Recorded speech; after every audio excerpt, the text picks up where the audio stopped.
Menantu saya bawa dia pergi beli Beska. Okey, dapatlah Beska. Dapat Beska, dia tak cakap terima kasih kat saya. Bila dia tak cakap terima kasih kat saya tegur dia, Mas. Suara saya lembut je tegur dia.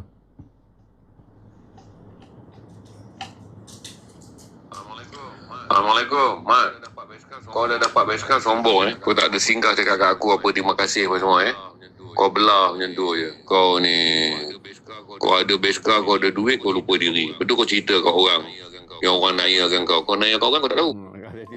Ada cerita dia. Tengok dia marah dia. Aku berterima kasih. Aku berterima kasih dengan basikal kau dah belikan. Kau tahu tak aku balik tayar pancit 2. Tahu tak? Tayar pancit 2. Kau tahu? 2 set aku tukar 180. Faham? Lepas tu ada orang nak jumpa aku kat tempat kau. Kat tempat kau ada dia nak bagi aku duit. Kau faham tak? Duit. Kau faham tak? Aku tidur tak cukup, Nal. Tahu tak? Aku tidur tak cukup. Aku berterima kasih dengan kau. Tu, aku berterima kasih. Aku tahu aku orang bodoh. Sekolah tak pandai. Tengok, dia marah saya. Basikal tu basikal lama kau mah. Dia dah lama tak kayu. Saya nak pujuk dia pula. Tukar pancit ke tak ada angin? Pasal tukar tayar kena sampai 180. Okey. Macam mana tu? Jadi kalaulah saya dia marah, aman lagi lah. Jadi buatlah juga RM50. Lepas tu kita jangka RM45. Sebab RM45 nanti dia kata murah. Jadi letak tayar tu saya tak tahu, dia mungkin tak pandai kira kot. Dia tengah naik angin tu. Sebenarnya saya rasa bayar pun belum, tayar dia pancat. Jadi dia aku ni letih. Aku letih lah. Maksudnya dia tak ucapkan terima kasih kat saya ni. Dia ni tengah ada masalah.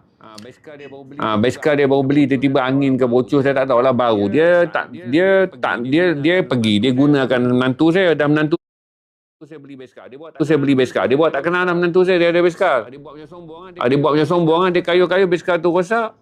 Patutnya Beska tu naiklah atas kenderaan dulu bawa balik sini. Kayu saya tahu tak. Dia dapat Beska saya pun sama.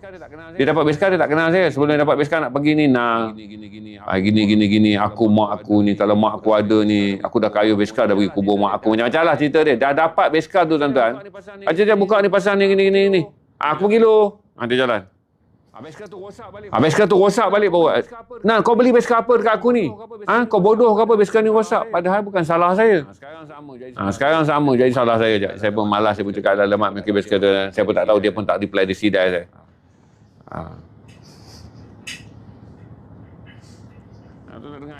Tu nak dengar ayat tu. Saya bagi belanja tuan-tuan, baru masa kita tanya pula apa yang baru. Macam mana saya nak seluarkan, kenapa suara ni jadi laju? Kenapa suara ni jadi speed?